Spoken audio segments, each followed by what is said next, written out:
Good evening and welcome to the Dollar Dogs and Beer podcast. I am your host, Andrew, and joining me tonight is Joe, and hopefully if he gets back in time from his Labor Day festivities, hopefully Jason will be joining us later. Joe, how are you doing today, bud?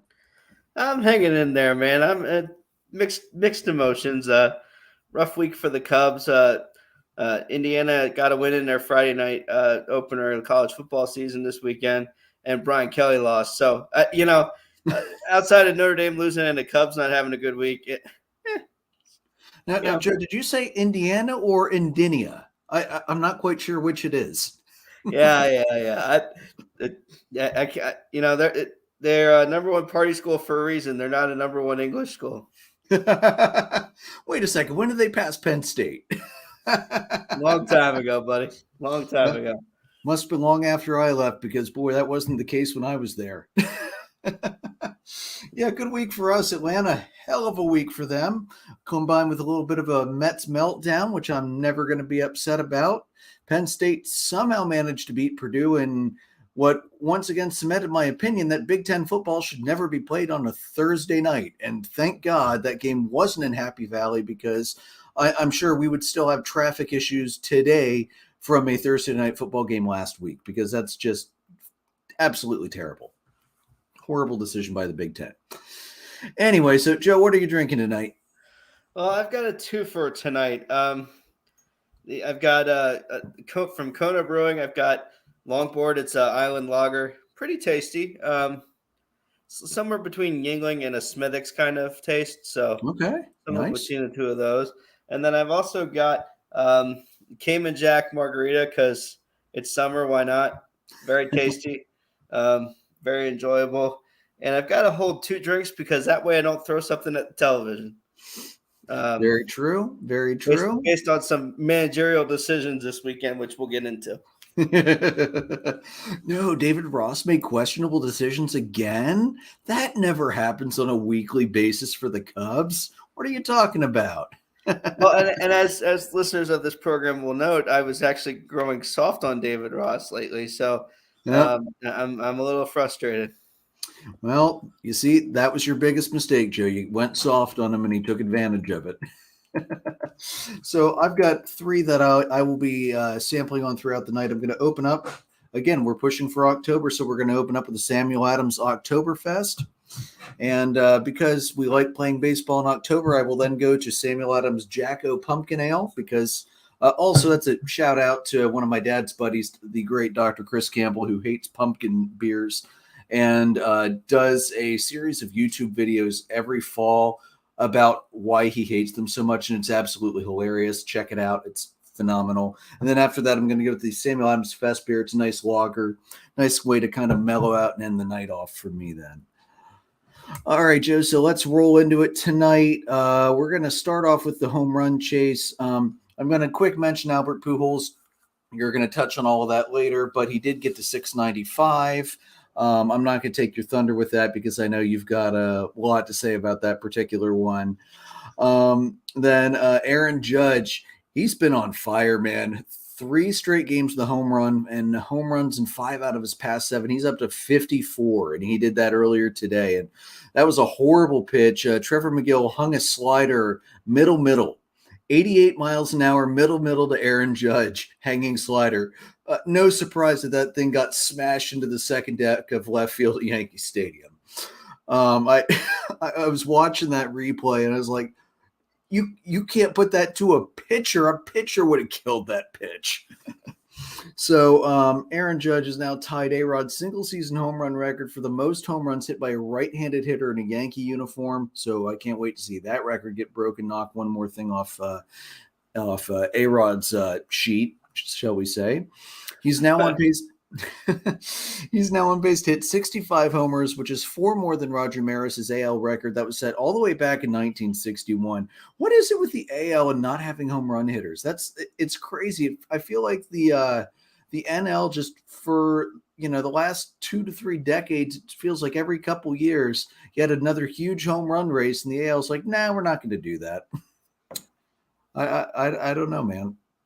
And Maris's 54th home run came in the Yankees' 139th game of the season, Judge in the 135th. So he's a little bit ahead of Maris's pace now. And Judge's previous career high, Joe, was 53 home runs. How many do you think he's going to end up with? I mean, the dude's just killing it. Well, I mean, something in New York has to hit right now. God, ain't that the truth? Yeah, I mean, the guy has been lights out all season. So, who knows? Barring something, monumentally awful, he'll get there. He'll get, somewhere around 64, 65 maybe. I'm thinking probably, I feel like 65 or 66. I don't know why those are the two numbers sticking in my head the most right now, but that's kind of where I feel like it's going to end up. And hey, if he can get there, that would be absolutely phenomenal. I'd love to see it. I'd love to see him hit 20 in a month and shatter bonds and get him off the freaking books too. I would be 100% okay with that as well. That would be delightful. I mean, Sammy did 20 in June of that year. Obviously, he had help, but yeah, a little bit of a plunger push to help get him through that month. But could be done. Maybe we'll see. Well, maybe he could steal Sammy's corked bat. That might help. That's still one of the funniest replays I think I've ever seen. That bat shattering in court, just blasting across the infield like it was shot out of a freaking shotgun, man. That was, and like it was no doubt what it was. Yeah. The only argument I think Sammy tried to say was it was a BP bat, which they are allowed in batting practice. So no big deal. He just grabbed the wrong one. Okay, if you say so. That just feels like an excuse. And Joe, I'm adding one more home run tracker tonight for Courtney Hawkins. So Courtney Hawkins plays in the Atlantic League, our local minor league. And he is now at 44 home runs this season for the Lexington Legends. Great name for a ballpark, for a ball team. Holy crap. So he was drafted in the first round by the White Sox back in 2012, 13th overall. Never made to the majors with either the White Sox or the Reds. He also played 3 different seasons with the Sugarland Skeeters, also formerly of the ALPB. The Atlantic League record is 48, which was hit by Ozzie Canseco of Newark back in 2000. So he only needs 4 to tie that. Based on the way he's hitting, I think he's going to smash, especially if he gets to play a couple more games in Lancaster, because let's face it, it is easy for those guys to hit home runs in Lancaster. I mean, crazy fact, the Barnstormers have had the leader or co-leader in home runs 9 times in their history, and they haven't even been in the league all that long. So, there's definitely a home field push, which helps out with that. So we'll keep an eye on Courtney Hawkins as he goes, and hopefully we'll see him break the Atlantic League single season record. All right, Joe. Since you kind of take all things Chicago, I'm going to let you talk about Dylan Cease. Poor guy. Yeah. The White Sox, as we've documented fairly well here, have had obviously not the year that they've expected to have this year, and they're in a bit of a run last week. This was, I think, their 4th win in a row before yesterday when they lost. But the 4th in a row after La Russa went down. Dylan Cease, AL Cy Young Award winner, hopefully. Especially now that with Verlander being hurt, you're like, okay, somebody's got to, this is the time to separate yourself. And Dylan Cease did some of that this weekend. 2 outs in the 9th inning, 2 strikes away from a no-hitter. And Luis Arias, one of the hottest hitters in the league right now, took a 1-1 sinker into right center field, and that took away the no-hitter. Got the next out, and that was it. So that did get the complete game shutout. And I do think it was a Maddox, if I'm not mistaken, or it was close to it. Close, 103. If he would have gotten a raise out, it would have been a Maddox. Right. So that pitch to him just got a little too much of the plate. Something interesting about the White Sox, though, is he would have been the 21st pitcher in franchise history to throw a no-hitter or a perfect game. Wow, what is it with the White Sox for that? That's insane. Well, I guess when you've been around that long, it's kind of as long as they have. Yeah, but we've been around longer and we don't have that many. Yeah. So would have been number 21 and just missed it by that much. Brutal. The line drive Arias hit was 100.7 exit velo off the bat. He knew it was falling safely. He said it was on to the next hitter. The teammates were, obviously it's extremely tough. It doesn't get closer than that, be it just that 1 or 2 strikes away. And he didn't record his first strikeout until the 5th inning. That was Urshela. He only needed 40 pitches to get through the 4th, 50 through 5, and 71 to get through 6. That's crazy. So he had a heck of a night. He's usually not that efficient. Usually he's strikeouts and innings, but it's 115 pitches or 120 pitches to get through 7. So more than differently, obviously more efficient than he could be, and obviously the offense helps in this one because they won this game 13-0. So that gives you a lot of freedom to just go, look, try and hit it. Yeah. Nothing says pound the plate quite like a 13-run lead. Where if you happen to leave one a little too middle, like what happened to Aaron Judge, it doesn't matter because then you're up 12-1 instead. Right. Man, I mean, it's really interesting how that all plays out for them, but they've picked up 4 in the standings during the winning streak, so they're only 2.5 back now as of tonight in that division. Or 2 games, I should say, not 2.5. An interesting note with the White Sox too is that if the Red Sox were in the AL Central, they'd be 2.5 games out. That's how Central crazy sucks. the AL East is, and then how crazy the AL Central is from a weakness standpoint. Yeah, extreme strength to extreme weakness. It's absolutely insane. I mean, I'm just curious here. Let me pull the standings up here because I'm sure they're not the only team that would be doing so much better in the AL Central right now. I mean, Baltimore would be leading the division in the AL Central. And Seattle would be leading the division in the AL Central. The Phillies would be leading the division in the AL Central, as would the Brewers and the Padres. And the Giants would be like 4 games out. That's ridiculous. Yeah. The final line for Cease in this one, obviously got the win. Obviously complete game shutout and the 1 hit we mentioned. 2 walks, 7 strikeouts. That's phenomenal. The whip of 33 and the batting average is 0.37. Damn.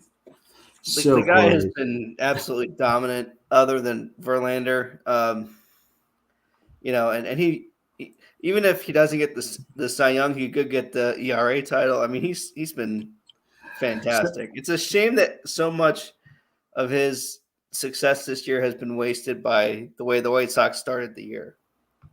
So my thought, Joe, my thought with the Cy Young, now that Verlander is hurt, I wonder if it's going to become Cease's race to lose. I know he doesn't have the wins, but we know wins aren't everything. And they're really close too. I know the ERA, Verlander's got it by, I think, like 0.3 of a point right now, which that's this point in the year, that's pretty significant to have one guy at 1.8, one guy at 2.1, but still.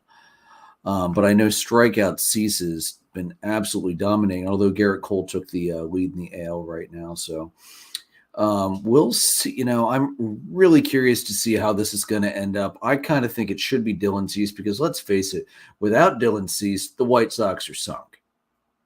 And it's not even close. Yeah. The ERA is 1.84 and then 2.13 is Cease's ERA there, which isn't too astronomically bad. No. Verlander has 16 wins and Cease has 13. Again, with a more productive offense and not telling people to take it easy, you know, that definitely changes the calculus a bit there, I think. Yeah. I still, you're going to see guys not hustling to first because they're told to take it easy no, Tony, just shut the hell up, please. Yeah. Other thing too, Cease has 27 starts this year already. Verlander is, I think, maybe just a few back from that. And now with being hurt, he's going to fall further back. Yeah, that might play into the eyes of the voters as well. Yeah, he's got 24, so it's only 3 behind. But by the time he comes back, he'll be 4 or 5 behind. Yeah. And if that might Cease be continues enough. to do, if Cease continues to do what he's been doing, then forget it, man. Yeah. It's definitely going to be interesting to watch. And, you got to feel for Cease because that was an absolutely no doubt single that, this is not one of those cheap little bloopers that sneak through or dropping down a bunt in the 8th inning because you just, this was none of that. This was a legitimate single. It was a great swing on a pitch that just wasn't that great. And that's what happens sometimes. That's baseball. But, based on what we've seen this year from Cease, I'm sure we'll see him pushing for another no-hitter bid at some point. The dude's too good not to. Yeah, he's something else. It's really fun to watch. Not only is he pitching well, but between him and Spencer Strider, those two are probably the best stashes in all of baseball right now. Oh, absolutely. I don't think there's a question about that. Anybody else who thought they were in the running just took a look at those two and said, nope, I'm going to save it for next year. I mean, let's face it, the two of them would fit perfectly in like a 1970s, 1980s Oakland Athletics team. Yeah, for sure. Oh, man, boy, those teams had some nice stashes too. For sure. All right, so moving on, we're going to beat up a little bit on the teams in New York next because that's just fun to do. So first, we're going to talk about the Yankees and this incredible second half slump they've been on because I don't think I've ever seen a team go from best in the league to one of the worst teams in the league as quickly as the Yankees have. They just lost their biggest blowout game of the year to the Rays 9-0, which left Aaron Boone pissed off in his post-game press conference, which it should. He said, quote, "That's an embarrassing loss. Hopefully one of those rock bottom situations where you should be pissed off and embarrassed. We've set a better standard around here. We just got to be better, period." Well said. Because let's face it, if George was still running the team, he would have been fired after that 9-0 loss. It's their largest loss since October 2nd last year, which was also against Tampa Bay, and it was a 12-2 loss because if the Yankees get blown out, it's Tampa Bay that does it. For some reason, I can't remember what the exact number is, Joe, but I read somewhere that like 4 or 5 of their last 9+ run blowouts have been at the hands of the Rays or something crazy like that. And this past series, the Rays, they dropped 2 of 3. They did manage to scramble and get Sunday's win, so they didn't get swept. The AL East lead was 15.5 games on July 8th, and it's now 5.5 games today when I was writing up notes and checking the current standings. That was after the Yankees played and won today. The last time the Yankees lead was at 5 games or less was June 1st, so it's been a while. Since the All-Star break, they've gone 16-26. Ouch. Before today's 5-2 victory over the Twins, they had scored 3 runs or fewer twice in the past 10 games. I'm sorry. They had scored more than 3 runs twice in the past 10 games. I wrote that out badly. And, Joe, they weren't exactly playing the best teams in the league. They were playing the Athletics, the Angels, and the Rays. Now, the Rays are good. No questions. The Athletics and the Angels, not so much.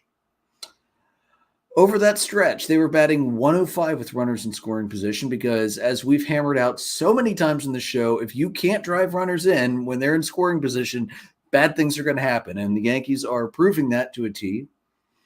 They have been shut out as a team 12 times this season, which isn't a bad number, really. You're going to have off nights. It's a 162-game season. Here's the thing, Joe. 6 of those shutouts have occurred since the beginning of August. And since August 2nd, their record is 11-20. That's a 354 for the mathematicians at home trying to figure that out in their head. What is going on with the freaking Yankees? They have no offense anymore. And Benintendi is now out. He needs surgery on his wrist. I think it was an ulnar flexor bone or something like that, which supposedly it had removed, but apparently it wasn't all removed and it's now broken and needs to be taken care of again. So, what the hell, man? Well, you mentioned those shutouts since August 1st. Not to be a conspiracy theorist, but what happened on August 1st or August 2nd? Joey Gallo was traded. So maybe you could trace some of this August crap back to Joey Gallo being traded. Maybe he was more valuable than I thought. Maybe he was the Jason Hayward of the Yankee clubhouse. Oh, good God. Let's hope not. For the record, with the Dodgers right now, Gallo has appeared in 22 games, and he is slashing 193, 313, 421. He has hit 3 home runs, 2 doubles, and a triple, 9 RBIs. And in 22 games, he has struck out 26 times and walked only 8 times. So really not a whole hell of a lot of difference between his time in New York and his time in Los Angeles at this point. No, slightly better. I mean, he's getting on base at least a Barely. little bit. Yeah, this is insane. If it weren't for Aaron Judge, and I think, honestly, Joe, the fact that Aaron Judge is single-handedly basically keeping them in this race and not letting the team collapse into honestly, it looks like they're falling into a black hole and just being smushed to, oblivion. I think without Aaron Judge, this Yankees team already lost first place. And honestly, Aaron Judge should be MVP at this point. Most valuable player to their team. There is no player in the American League right now more valuable to their team than Aaron Judge. Absolutely. And we talked about the Yankees last year a bit, and they, scuttled into the playoffs, and that saved Aaron Boone's job for at least another year or two. And you have to wonder if, that was the right call or not. There's only so much talent you can do. And when your talent stops hitting and your talent stops pitching as well as they had been, maybe every game's been starting 15 minutes late. Maybe that's what's going on with the pitchers. I don't know, but yeah, you have to wonder if keeping Aaron Boone was the right call here last year when they made that decision, and squeaking into the playoffs and then leading this division for as long as they have. They're the Mets of last year. They're the Mets of 2007. It feels like, where it's just the bottom is falling out. Yeah. And hey, if the Orioles, put enough together here the next few weeks, who knows, man? Yeah, I got to tell you, I think 10 games at this point in the year is a little hard to overcome, especially with Tampa Bay and Toronto in front of them.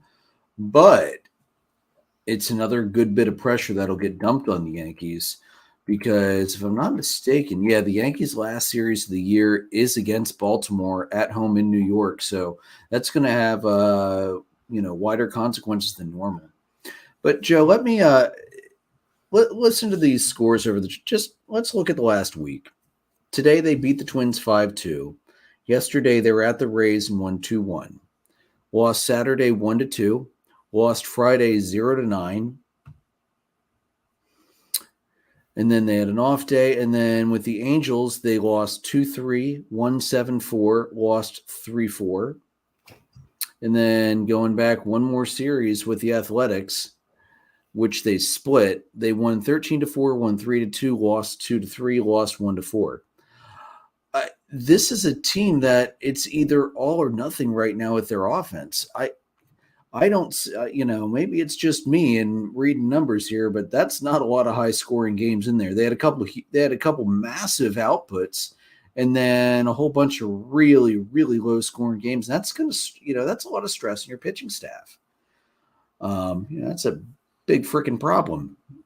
Yeah, it's simply not going to get it done, and you know, offense only gets you so far, as you always say, Andrew. You can never have enough pitching, and right now they don't have hardly any good pitching really happening for them consistently, at least last few Oh, weeks. and when you're getting shut out because you can't drive runners home that are in scoring position. I mean, let's looking throughout August. They had the Mariners twice at home. They lost 2-3. In Seattle, they lost 2-3. They went to St. Louis and actually got swept. Excuse me, that was a sweep. They lost 2-3 to Boston, and that was the series that Boston finally won against another team in their division, which is insane. They lost 2-3 to Tampa earlier in August at home. They lost 3-4 to the Blue Jays at home, and now they did take the mini series back from the Mets that they lost on the other side of New York back in July. But this is just a team and that's the thing, they're playing the good teams now, and they're not getting it done. And even against the bad teams, they didn't get it done either. So I think Yankees fans at this point, they should absolutely be incredibly nervous about where this team is going. Because if things keep going like this, they're going to make the playoffs. I think they've got enough of a cushion built up that even if somehow they lose the division, they should still be able to cling to one of the wild card spots. Right now, this is not a team that I expect to get out of the first round. Yeah, we'll have to see what they do if they can right the ship here in the next few weeks. If they run into a team that they just beat the living crap out of and get motivated and energized and turn things around. But if they don't, this is very easily one of those teams that makes a wild card and doesn't make it to the next round, when a month ago they were running away with the division the way we thought the AL Central would be run away with. Yeah. So for the rest of the year, Joe, this is a 4-gamer in New York against the Twins, and then Tampa comes in for 3 more, and then that'll be it for Tampa this year, which I'm sure the Yankees will be happy about that. Next week they've got a 2-game mini series in Boston, and then they go on the road for 3 games in Milwaukee, come home for a 2-game mini series with the Pirates, 4 more at home with Boston to end the Boston for the year, go on the road for 3 at the Blue Jays, and then come home for 3 or 4 with the Orioles. 3 with the Orioles, and then they have to go back on the road one more time to Texas to face the Rangers with a doubleheader in there as well. So that's a lot of good teams in there sandwiched around a couple bad teams. So the Yankees... I mean, if you're the Yankees, you have to sweep every bad team on that schedule that's left, and you have to take at least 1 or 2 from each of those other series. Yeah. To give yourself just enough, I think. And particularly the ones in the division, for sure. Yeah, if you can't win those division series, you're in trouble. I mean, that's how it always is in baseball. Now, they're still playing pretty well against teams over 500 for the year. 47-38, that's a .553 winning percentage, but if things keep going the way it is, that's going to head screaming back down towards 500 pretty damn quick. So we're going to have to see, we'll have to keep an eye on that. Johnny, the barber who cuts my hair over at Whiskey and Blade, huge Yankees fan. He and Chad were actually at one of the Yankees Red Sox game where Soleil got hurt yet again. I know, shocker, right? At this point. And, Johnny's been on cloud 9, but I'm going to guess next time I go in the shop, Johnny ain't going to be quite on cloud 9 the way his Yankees have been playing lately. So, we'll have to see how that goes moving forward. And then let's head to the other side of the Big Apple, because you know me. If I get a chance to dig on the damn Mets, I'm going to dig on the damn Mets, and that's all there is to it. Honestly, I kind of wish Logan could have joined us for this section. Sorry, Logan. So the Mets hosted the Dodgers last week, took 2 out of 3 from the best team in baseball, and then inexplicably dropped 2 out of 3 from the most helpless team in baseball, the Nationals, including consecutive 7-1 losses on Saturday and Sunday night. And Saturday night, I think the Nationals put 5 of those 7 runs up in the 9th inning, if I remember correctly. This is the first series loss to the Nationals since April of 2019. Yeah, that's how long the Nationals have been bad, folks. 2019. Now, Scherzer was pulled early on his start Saturday precautionarily because he had left side fatigue, and they had already planned on pushing his next start back a day for extra rest. We're going to know more when he throws his midweek bullpen session sometime in Pittsburgh this week, probably either tomorrow or Wednesday. We'll know more about the status of his health. And then Carlos Carrasco, he was going to be in a short leash Sunday coming back from that oblique strain, but he did get through a 54-pitch outing without any lingering health concerns, which is good, although he gave up 4 unearned runs, and he was a little bit wild. He was, you could tell he's been off for a few weeks, needs to knock the rust loose. His control was not nearly as good as it's been most of the year. Over the past 12 games now, the Mets are only averaging 3 runs per game, which is down from their season average of 4.6. And a big reason why, their runners in scoring position is down to 173, 13 for 75. Funny how we keep coming back to that RISP number, isn't it? It really does tell the tale better than almost anything how you're doing. Pretty much. That walks and errors are your 3 biggest indicators as to how a game's going to go, I think. Yeah. And speaking of errors, that sounds like the Phillies. Good God. We'll get into that in a minute, but I've been watching it. Every Twitter account puts up, bloopers from the past week, and I'm seeing more and more Phillies outfielding bloopers than I have all season. It's not so good over there right now. But with the Mets, everybody's allowed to have a bad series. It's going to happen. This is not the time of year to be, as Jason put it so eloquently in our group chat, to be doing what the damn Phillies do every year and play down to your competition and play up to the good competition. 1 7-1 blowout loss. Okay, shit happens. 2 7-1 blowout losses in a row. What is going on up there? And I'm not going to lie.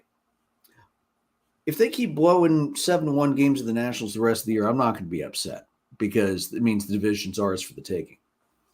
But I don't think that one series is going to determine that, although it's run the margin dangerously thin for the Mets.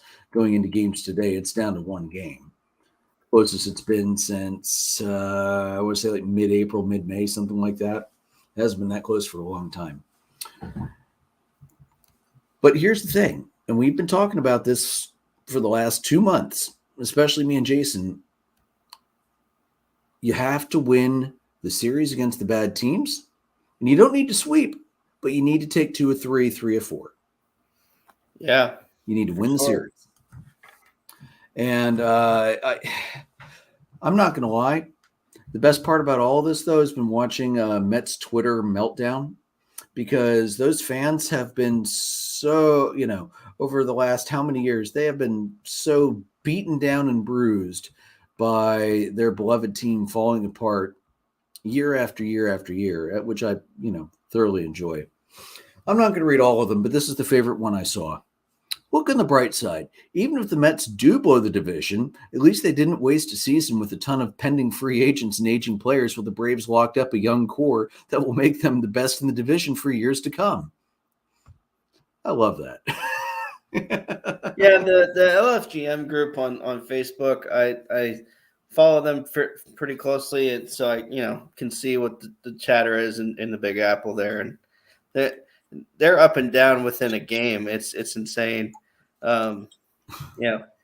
It's nuts. It's we've got a bunch of armchair managers and armchair front office folks on there, which is always fun to listen to. Some of their suggestions aren't bad, but some of them I'm like, okay.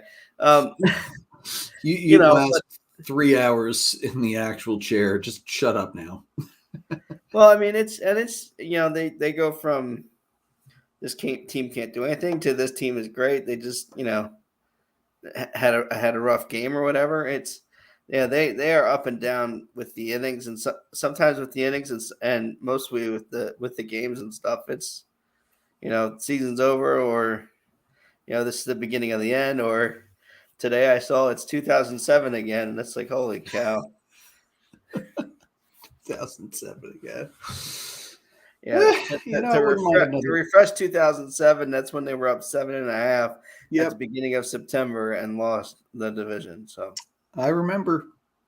I do remember that was one of the more spectacular Mets collapses I think we've ever seen. To be honest, it was one of the more spectacular collapses we've seen. Period. I mean, that's up there with the Red Sox collapse of what 10 or 12 and a half games, something like that.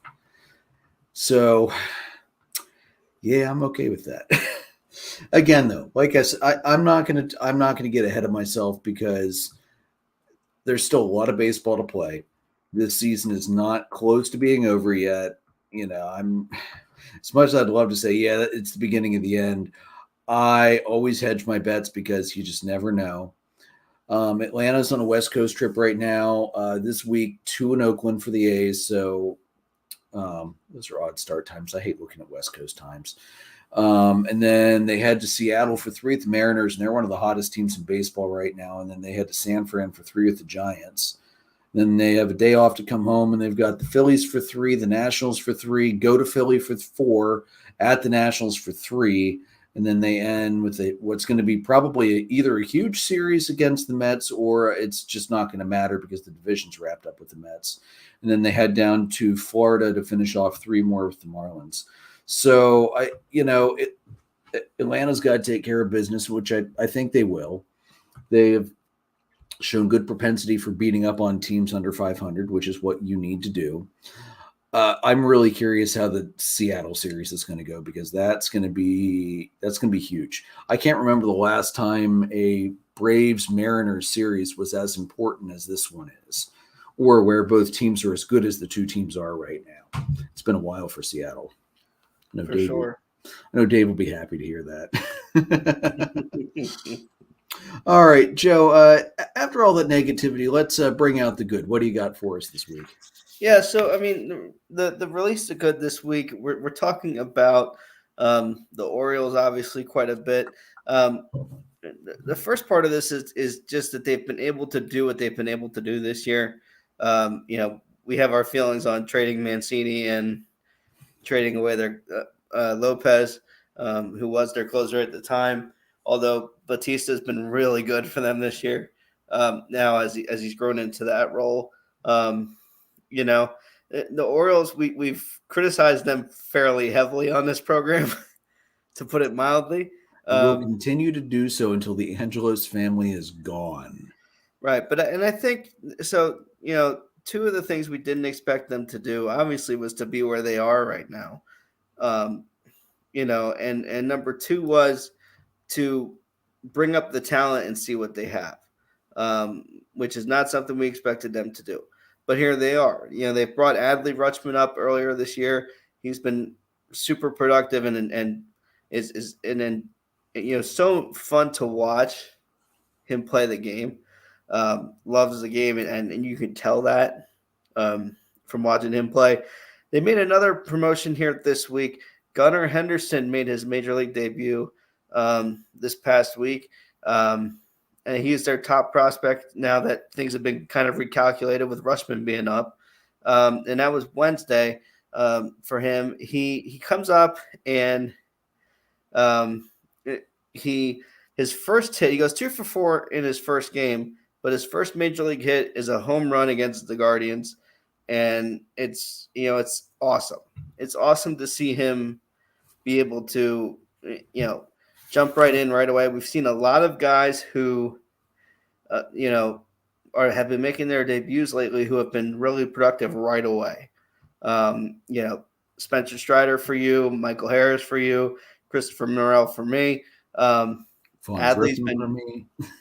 What's that? Vaughn Grissom for me. Oh yeah, Grissom. Yeah. We've seen a lot of guys come up and not be scared of the moment, and it's been fun to watch. We talked about a guy from Milwaukee last week in this segment, and so they're bringing up youngsters this year, which we didn't expect them to do.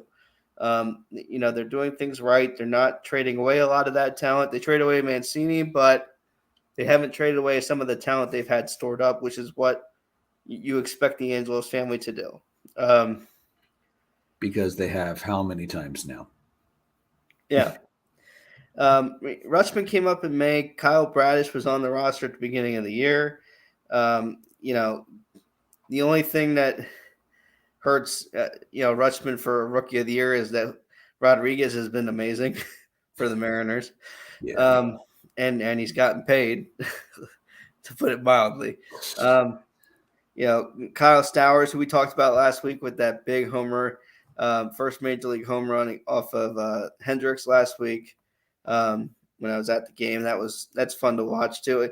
They're having guys come up and be immediately productive. And it's really just, again, it's fun to, going to Camden a few weeks ago. That town is hungry for winning baseball, and they're getting winning baseball, and O's fans are finally being rewarded for their years and years of devotion to a team whose ownership has been crap.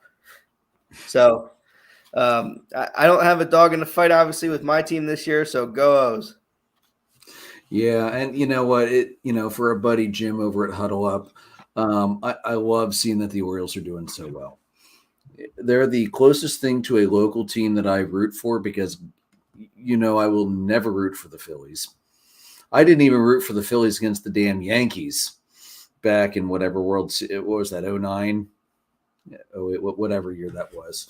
It's been that long since the Yankees won a World Series. Nobody can remember what year it was anymore. And that's a good thing, by the way. I'm sorry, that's not very nice of me. But I'm not going to root for the Nationals. I'm okay with the Pirates because their ballpark's beautiful, but I could care less about the Pirates. So it's nice to see the Orioles doing well to give me a localish team that I can root for. And let's face it, a lot of people up here root for Baltimore teams as well. So it's not, it's not that out of the ordinary because Baltimore's not really that far away from us. Maybe not always the best city to go visit, but the Inner Harbor is certainly beautiful. And that's a damn nice aquarium to take your kids to. All right, Joe. We're gonna hop around a little bit here. Let's hit the Phillies real quick. Last week for the Phillies, not a great week, and Jason was worried about this being a West Coast trip because they never play well in the West Coast, and because they tend to play down to their opponents, and that certainly happened pretty badly. So in Arizona, nobody brought pitching. Nobody brought any pitching to the Arizona series. Game 1, they lost 13-7. Game 2, they lost 12-3. And then game 3, they won 18-2. Like I said, nobody brought any pitching to this series. And that continued to the first game in San Francisco, which they got swept in. They lost game 1 13-1. And then game 2, they lost 5-4. And game 3 was a Dave Robertson blown save loss 5-3, which Jason was just lighting the group chat up with his love for Dave Robertson after that one. I think, as I said, Joe, in the group chat, I'm pretty sure Jason's honeymoon with Dave Robertson's long gone after that one. So what were Jason's thoughts from this past week? Yeah, a terrible week after going 5-1 the week before and having one of their better weeks this year. They had a chance to really pull away from San Diego because San Diego is, out of sorts a bit with some of their injuries and issues and whatnot. And especially pull away from Milwaukee. Instead they lost 5-6. They're a half game behind the Padres in that third spot. So they're still in the wild card segment of this, but it's one of those things where you have to beat the teams, as you keep saying, you have to beat the teams that you're supposed to beat. And the Giants and the Diamondbacks are the teams you're supposed to beat, for sure. So unfortunate for the Phils, the Brewers had a bad week too, and only gained a game on Philly with as bad a week as they had. But if you're you're hoping to avoid the September collapse that the Yankees and the Mets are starting to worry about, these are the games you have to win, bottom line. And you can't, hopefully they can bounce back. They're at home this week, Jason said. So Home field always usually does a body good, is sometimes able to stop some bleeding with the losses. So hopefully they can do that, and hopefully they can rebound and recovering and get ready for the home stretch here. Yeah, this week, and we'll touch on this more later, but this week they've got 3 against the Marlins. They will have Alcantara, and they've got 3 with the Nationals. So at least they've got the Nationals this week. One thing that the Phillies fans need to keep an eye on, and I brought this up last year when we rolled into September, and Jason kind of ho-hummed at it, but it absolutely is worth mentioning. How is Aaron Nola going to do? Because Aaron Nola has never been a good September pitcher for his entire major league career. He's been a really good pitcher for most of it, but hit September and he just seems to run out of gas every single year, and it's been like that for, like I said, for pretty much his entire career. He's. I'll admit this last month was not so great. Or I'm sorry, not his last month, excuse me. This last start was not so great. That he lost the which game was that? That was the I'm on the Cubs schedule. That doesn't help. That's why. My bad. He lost the 12-3 decision against Zach Gallen in Arizona, the one on last Tuesday. But he does start tomorrow night against Luzardo, so that hopefully we'll get to see Aaron Nola pitch a little better. I mean, he got wrecked in that game. 4 innings, 10 hits, 8 runs, 5 strikeouts. Just not a good game. So that's, for me, Joe, that's the biggest key for the Phillies moving forward is how is Aaron Nola going to do in September? Is he finally going to figure out a way around this, or is September still going to be his kryptonite month like it's always been? And it's crazy. I mean, his September-October ERA, where is it? I just had it pulled up here. I can't find it. Anyway, I had it pulled up. Here it is. His WHIP in September is 1.297 in his career. His second highest month is April and May, or April and June, where it's 1.1 and 1.2. I mean, he does not pitch well in September. And I think, honestly, it's a fatigue thing every year, but why it always seems to run in like this, I don't know. It's not like the Phillies in the last 5 years have been making deep runs in the playoff to burn him out late. So I just don't know if there's a mental block, if it's fatigue, who knows what it is. So that's, Aaron Nola, I think, is going to be the biggest key for the Phillies moving forward. I'm not so worried about their offense. I'm more worried about what their pitching is going to do, especially after this past week where they gave up so many runs and against bad teams too.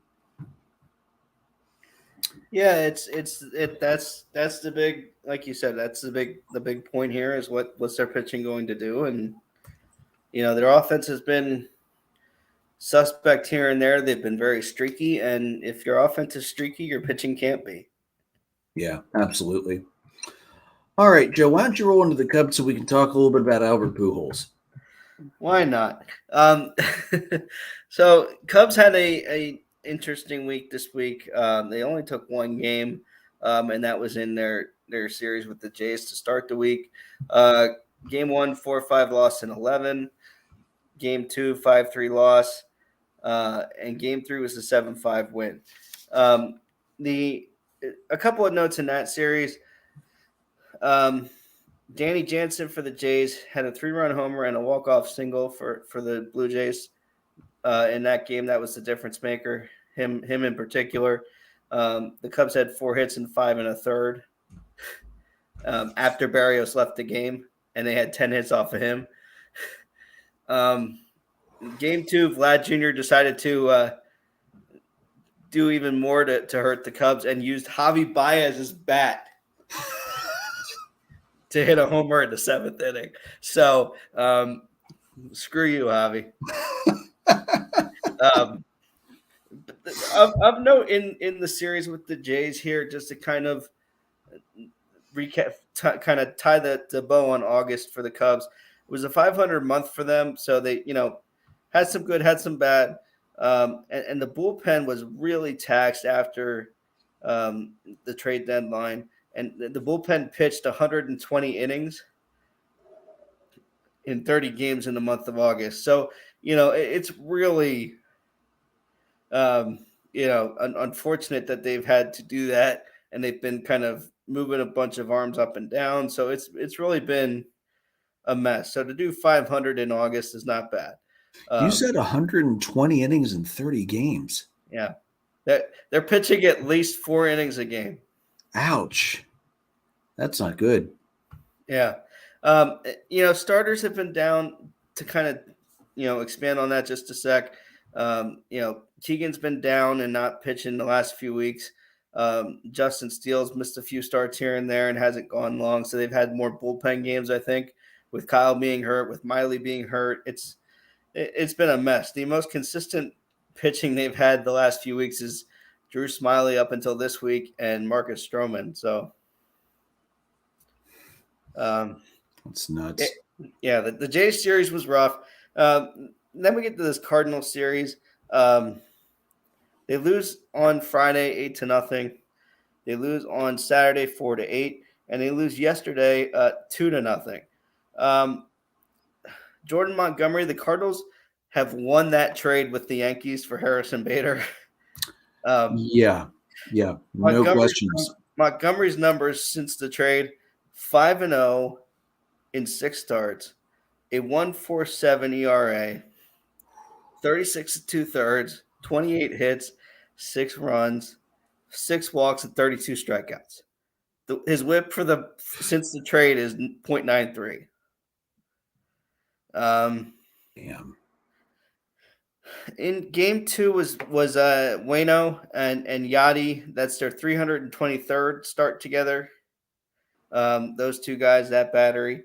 Yachty had a 3-run double. Waino has now 12 seasons with double-digit wins after Saturday's game. Yachty had Waino pulled after 82 pitches because he just didn't have strong command, even though he was winning the game. And Yachty's career numbers. So this weekend, it's the last time they're playing the Cardinals. So Waino, Yachty, and Pujols are done playing the Cubs. Thank God. So just to highlight what Yachty did against the Cubs in his career, he hit 285 average-wise, 48 doubles, 18 home runs, 118 RBIs, and 13 stolen bases in 247 games against the Cubs. Damn. So you're not going to miss that. No, definitely not. And how many runners did he throw out in that span? A crap load. A lot, yeah. More in the early years than in the late years, but yeah, for sure. And then we'll get into Pujols here in a second. Stroman pitches 7 innings in Sunday's game. 98 pitches. They pull him out for the 8th. And in the 8th inning, they have a guy on second. There's 1 out. First base is open.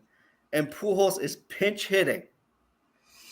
Now, I realize, Mr. Ross, that the likelihood of you getting out of Busch Stadium alive if you walk the guy is not very high. I realize that. But this is the Cardinals, for Christ's sake. I don't want to give up a game here against these guys. So what does the esteemed ruler of Cubs dugouts here pitches to Pujols, and Pujols jacks this ball past the bullpen, the Cub bullpen at Busch Stadium. And that stadium. That's out there. It's out there. 429 feet was the StatCast number on that one. He has now hit a homer off of 451 pitchers. In 199 games again with the Cubs, against the Cubs, 59 homers, 99 extra base hits, and 149 RBIs. Now, holy shit. getting into the Pujols discussion, he now has 695 homers. He's 1 off of tying A-Rod, and he's 5 off of 700. Do I hope he gets past A-Rod? You dang right I do. Do I think he's going to get to 700? Probably. I mean, if most of their games are at home to end the year, he's getting there because that atmosphere has been nuts the last few weeks. And he pinch hit on Friday and Sunday, and you heard guys talking about the dugout atmosphere and how it was like, wait, what happened? Oh, Albert just stepped into the on-deck circle. Nothing happened, but Albert stepped onto the on-deck circle, and the crowd went crazy. So, so to talk about Pujols here, he has hit a homer off of 33 different Cubs pitchers now. The only team he has hit more home runs against is the Astros at 62. Oof. Man, And we part have of that on them. Part of the Astros is obviously the NL Central days, but also when he was in the AL West, getting some of those appearances against the Astros now that they're in the AL West. But yeah, 59 is 62. Those are you're talking about what 20% of your home runs have come against two teams, something like that. Just to give you an idea of the pitchers that he's done this against for the Cubs, they range from Kyle Farnsworth, obviously, to now Brandon Hughes. But a few names on this list for you, Andrew: Carlos Zambrano, Kerry Wood, Samardzija, Dempster, Maddox. Guy's done it for that long against this team. So, Albert, I hope you get to 697 for sure. If you get to 700, I'll be, hat tip to you, man. But I'm sure as hell glad that I will not see you again, hopefully. Well said. Well said.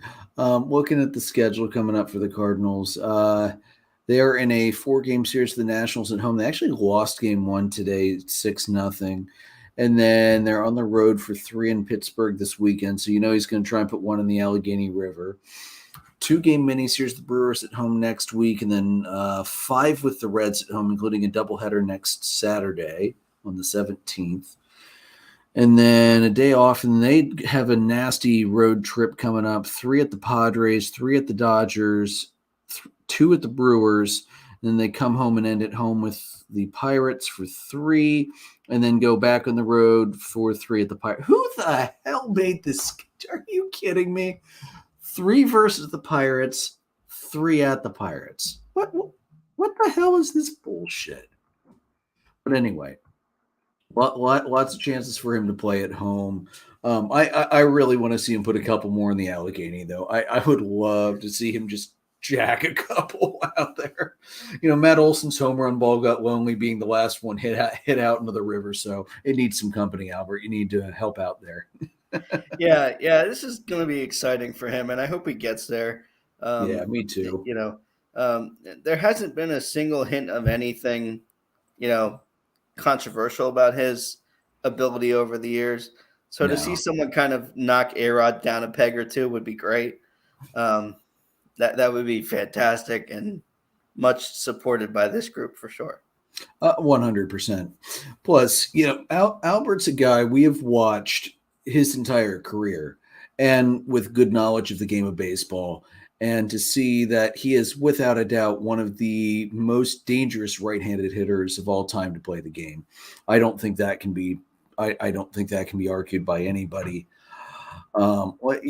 Just looking at his career number here, from 2001 till now, the dude's contributed almost 101 WAR, which is nuts. He has hit 3,300 singles, 695 home runs with a 296 average, scored 1,901 runs, 2,193 RBIs, 374 OBP, 543 slugging for his career. I mean, that's just simply incredible. And if you look at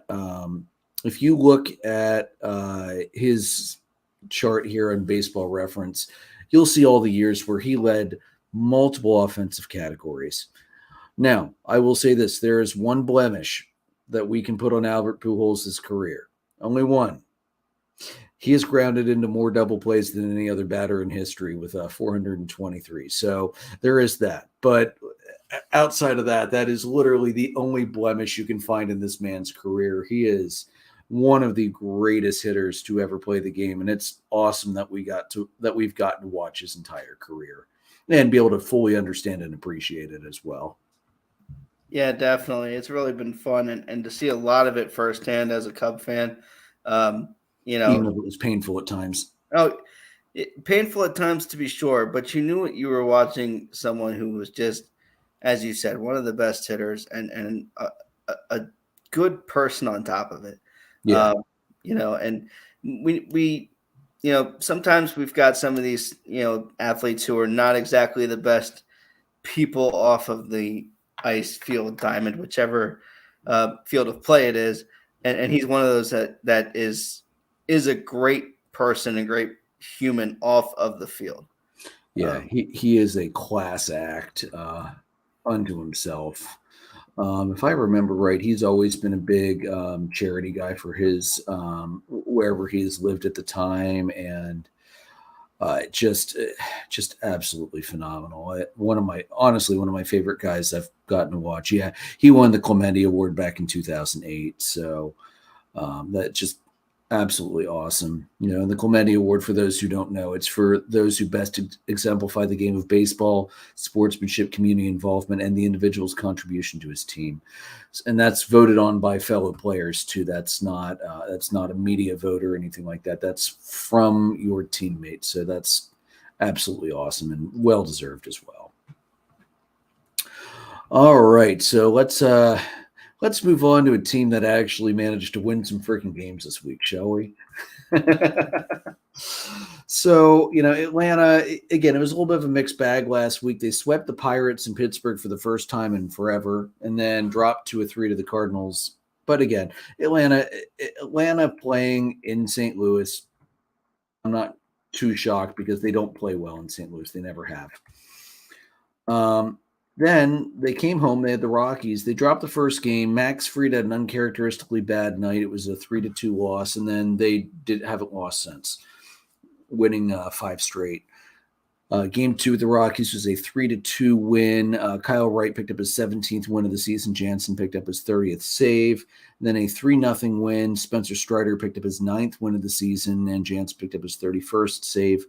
And then the Marlins came to town, and game 1 was an 8-1 beatdown. Charlie Morton, who is coming into late season form at absolutely the right time, picks up his 7th win of the season, and the Braves beat Sandy Alcantara.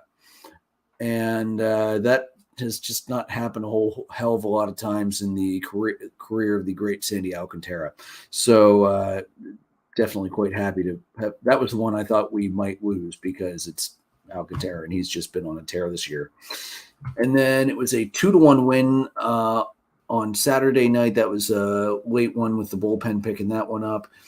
That was actually a walk. That was a walk-off win, if I remember right. Yeah, that was the walk-off walk. And then Sunday was a 7-1 pretty easy victory for Max Fried to pick up his 13th win of the year.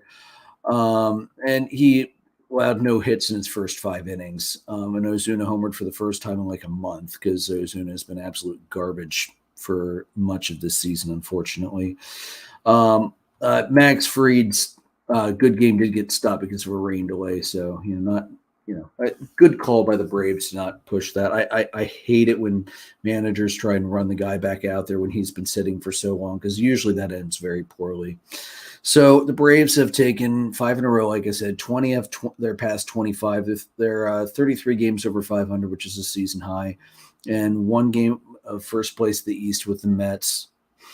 Since June 1st, because we keep coming back to June 1st, Atlanta is 61-24, which is the best in the majors by a pretty significant margin.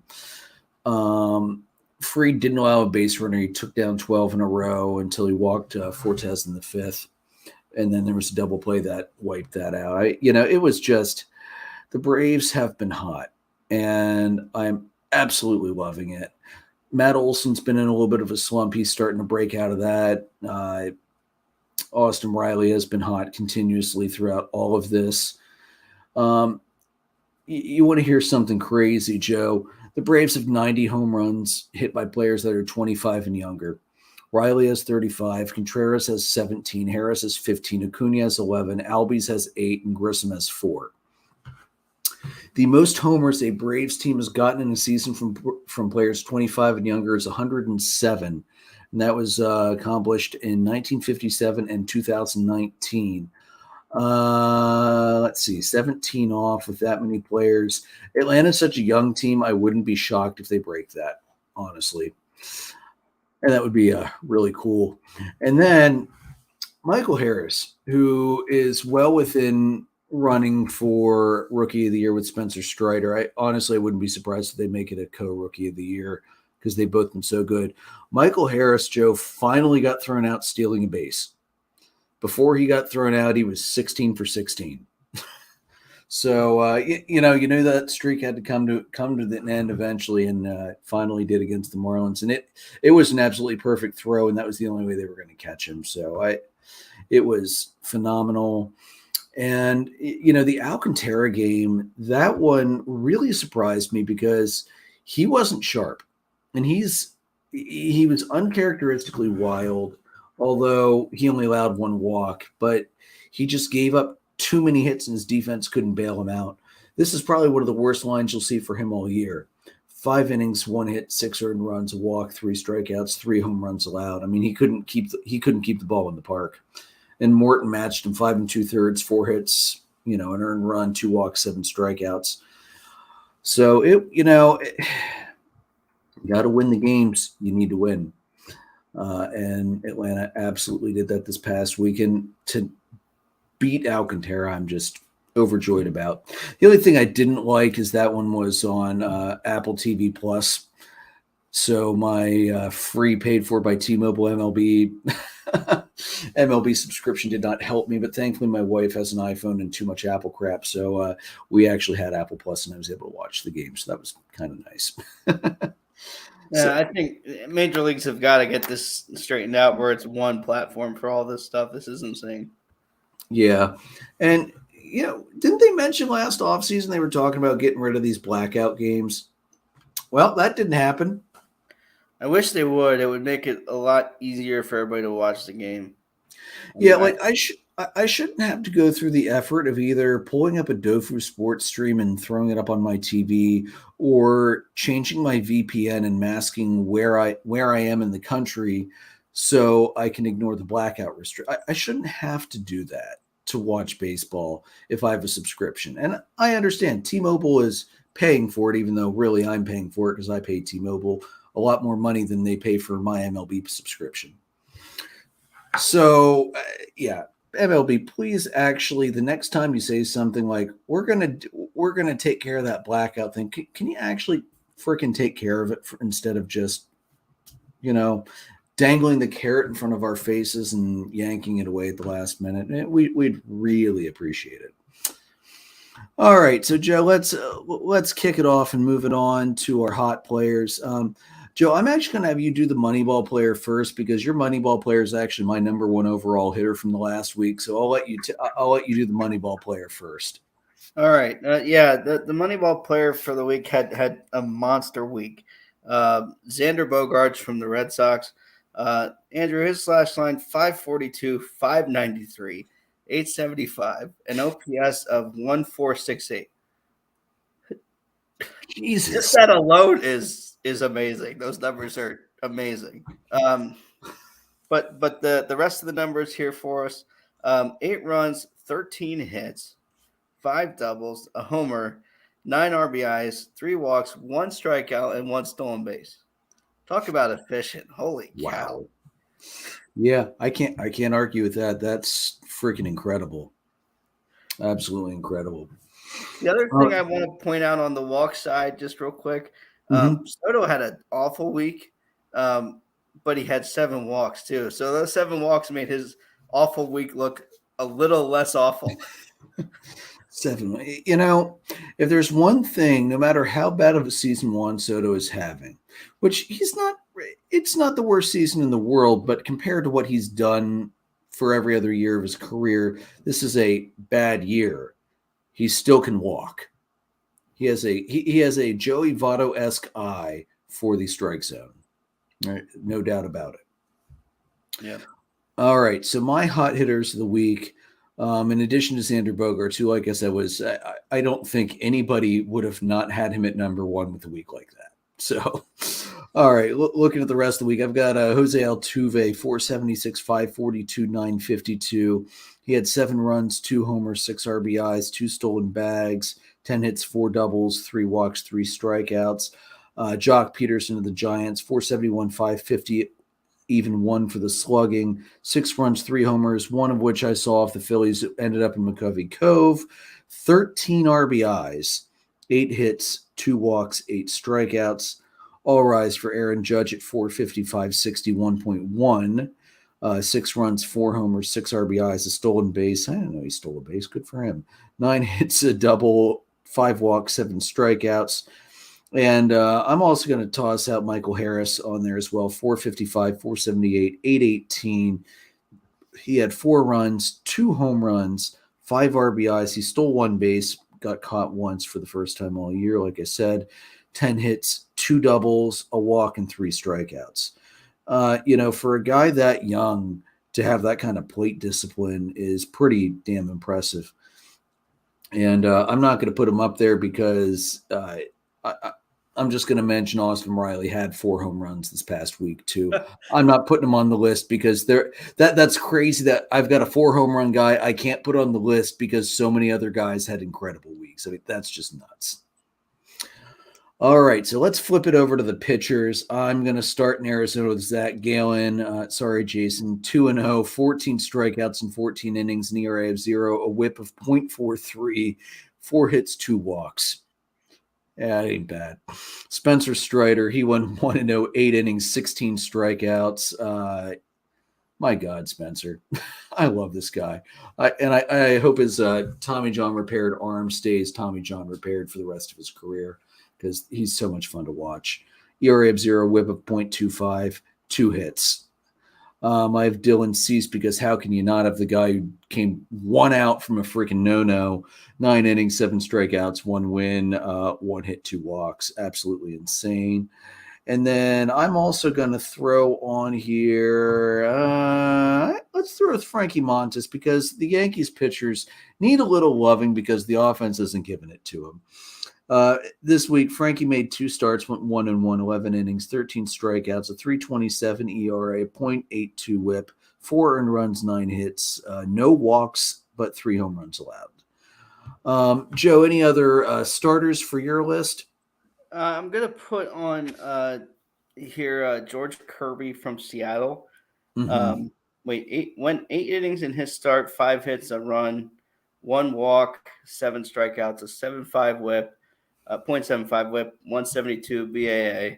And I'm going to put on Stroman. The week he had didn't get any decisions in either of his 2 starts, but Marcus Stroman for the Cubs, 12 innings, 7 hits, 1 run, 1 hit batter, 2 walks, 6 strikeouts, whip of .75, and really had a good week for himself.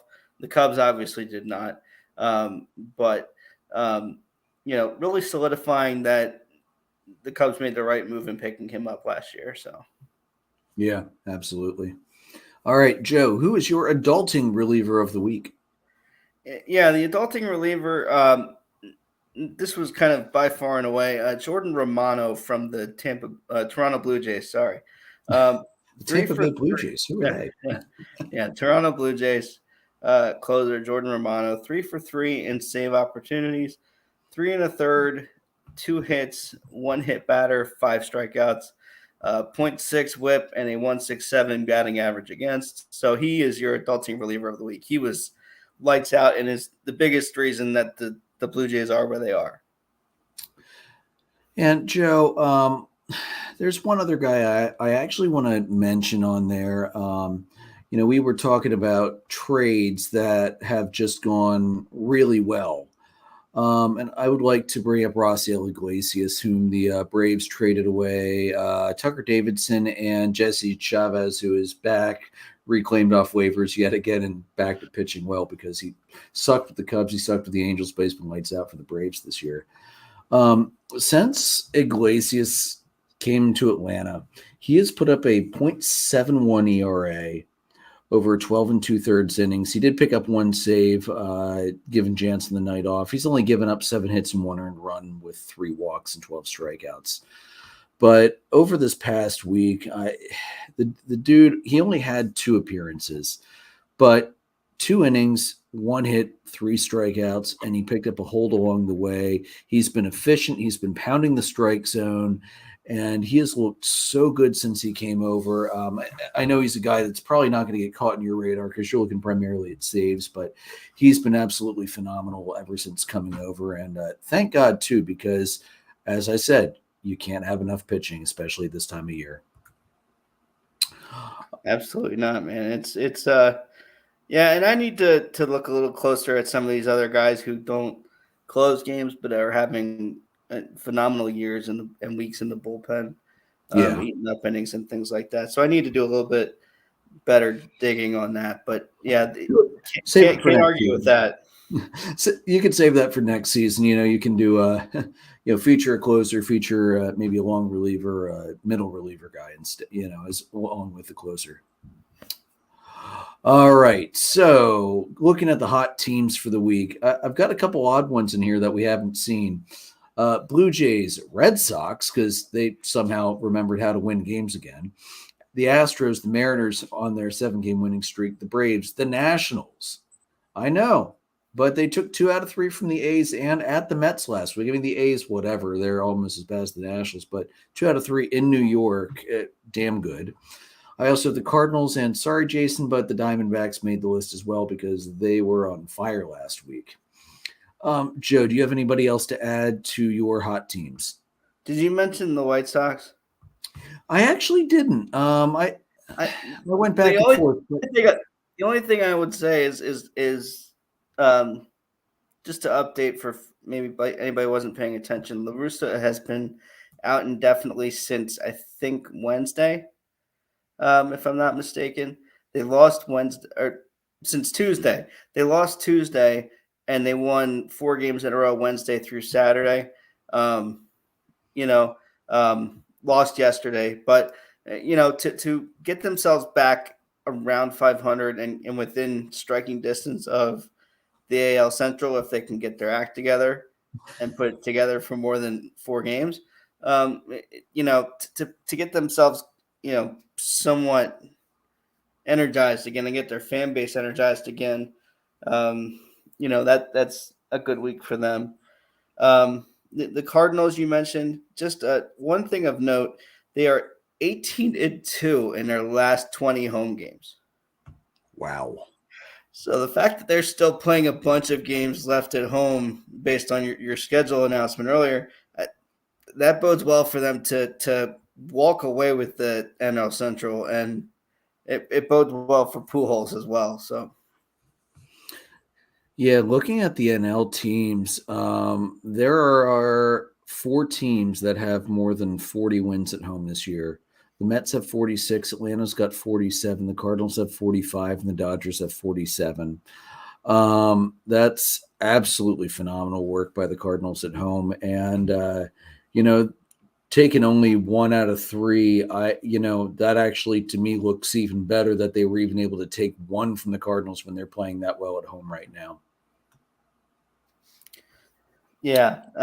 So, I mean, yeah, the Cardinals are super hot. The White Sox, if they can continue to put it together, but everybody else you mentioned, I mean, Arizona's 8-2 in their last 10. They swept the White Sox the week before. So, yeah, 2 out of 3 from the Phillies too. Yeah, they've been on fire. Didn't think I'd say that about the Diamondbacks this year. All right, so looking at the week ahead, Atlanta is, as I said, on the West Coast trip. Mini series in Oakland. That'll be Kyle Wright versus Irvin, Spencer Strider versus Waldichuk. Yeah. Okay. And then 3 at Seattle, Morton versus Ray, TBD versus Kirby, and then Freed versus Gonzalez. So that'll be a fun series to watch. That TBD game is Jake Odorizzi's day-to-day right now. So we'll see if he's ready to go for that one, or if they call Bryce Elder back up to pitch that one, or if Ian Anderson comes back for that one. And then for the Cubbies this week, they're home all week and they're playing bad teams, so maybe they can get something together. Miley versus first 3 with the Reds: Miley versus Dunn, Assad versus Minor, Sampson versus Sessa, and then 3 versus the Giants: Smiley versus Rodon, Stroman versus Webb, and then the Sunday night. Oh God, that's an ESPN 8:00 game. I'm sorry, man. That's a TBD versus TBD. Neither team's figured out who they're going to put on the national stage for that one. And then for the Phillies this week, as I said, they're 3 with the Marlins, 3 with the Nationals, all at home. Nola versus Luzardo, Falter versus Rogers, Gibson versus Alcantara, and then Syndergaard versus Corbin, Suarez versus Fetty, and Nola versus Sanchez. So, again, I have Aaron Nola as the guy to watch for the Phillies, and we'll see him go twice this week. So we'll see what happens there. Joe, not a bad schedule for you guys. You should be able to pick up some in there, I would hope. Certainly hope so.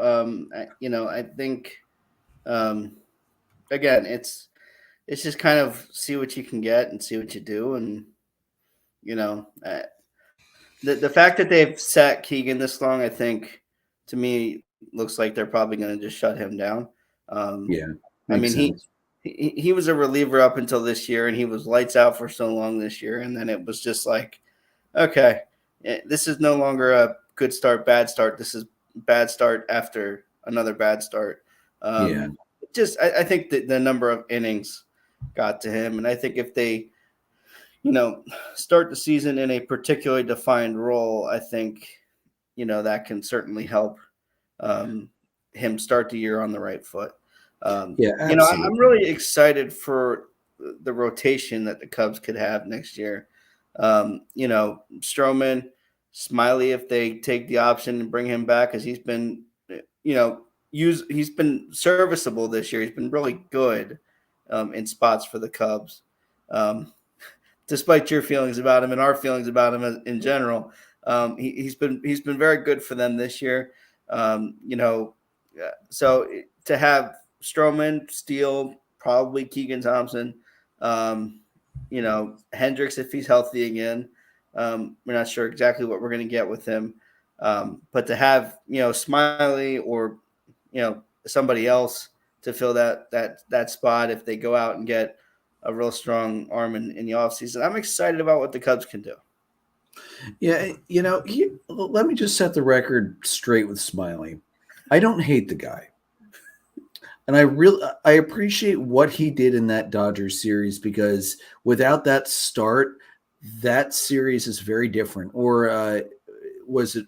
It might have been a long relief because the starter got shelled. Whatever. Yeah. He took that Dodgers lineup and neutered them for 3 to 4 innings in one of the biggest spots of the year. I don't hate Drew Smiley. I hate his inconsistency. He's not consistent enough, and as for the Braves to be the team that they want to, frankly, should be, they need to have consistent starters. A guy like that just doesn't fit in their rotation. Yeah, understood. He's a guy that for them is at best a long reliever out of the bullpen. So, I took a lot of flack from the. I actually took a lot of flack from this during the World Series on Twitter when after he got shelled in that one game where the Astros just said, "No, we don't care that you opened up with a grand slam. We're going to beat the ever loving hell out of you instead." And I said, "Thank God that'll be the last innings we see out of Drew Smiley in a Braves uniform." I took a lot of shit for that, and I understand people were upset about it, but I stand by what I said.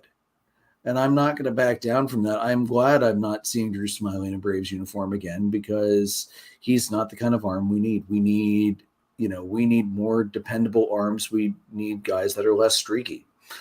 But a team like you guys, where you need more veteran leadership in the starting rotation, and you need guys that'll just eat some innings. And if they have if they have bad starts here and there, they have bad starts here and there. It's not the end of the world, because You guys are out of playoff contention. Although you're not eliminated, believe it or not, but you're out of playoff contention. Yeah, actually, wow. Yeah, nobody's been eliminated yet. The Nationals and the A's will be eliminated with 3 more losses, but they're not eliminated yet. Everybody is still in it 5 days into September. That's shocking. That's just unbelievable that nobody's been mathematically eliminated, even though it's pretty clear that they're eliminated. Yeah.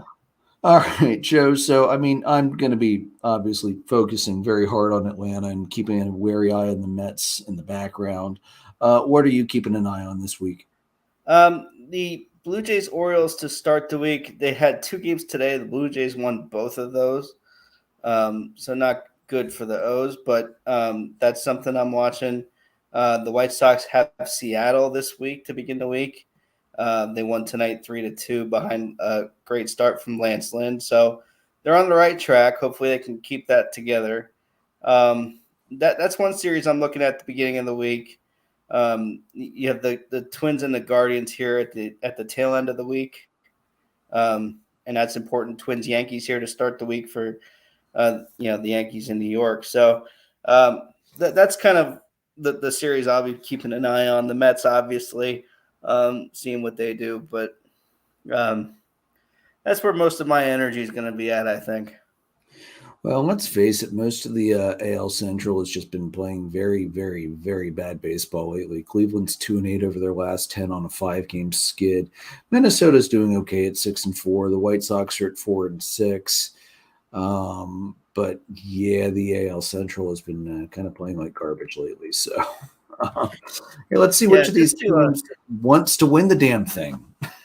Just to put our Yankee discussion into perspective here for you, the runs per game ranks before and after August. So before August, runs per game they were first, home runs they were first, on base they were second, and slugging they were first. Mm-hmm. After August, they are 25th in runs per game, tied for 15th in home runs, 25th in on base, and 26th in slugging. And imagine how much worse that would be without Aaron Judge. Yeah, absolutely insane. Just to crystallize just how bad that is in the Bronx. Holy cow! Damn, that's a favorite adjective that I think it's underused by everybody except me, who probably overuses it to compensate for that. That's putrid. Yes, absolutely so. Putrid. I kind of understand the Central. Who cares? Because let's face it, you're going to be playing in that wild card round anyway. Because the Yankees are second in the league at 81 wins, and Cleveland has 68 wins. They're not catching that, especially not on during a 5-game skid. So anyway, all right, guys. So Jason did not make it back from Labor Day festivities in time to do the NL East draft tonight. And he will be off next week as well. So we will be doing our all-time draft for AL and NL East teams in 2 weeks. So mark that on the calendar for the last of our all-time drafts with special rules to keep things interesting. That'll happen then. I'm excited for that one because, these are the 2 divisions I know the best. So it'll be it's going to be fun. A lot of fun picking those teams out and those players out.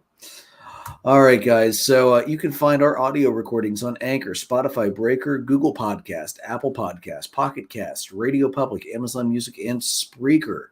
You can see us live on our YouTube channel, on Facebook Live, and on Twitter. You can find our merchandise at redbubble.com/people/DDAB-podcast. Follow us on our Facebook page, facebook.com/DollarDogsAndBeer.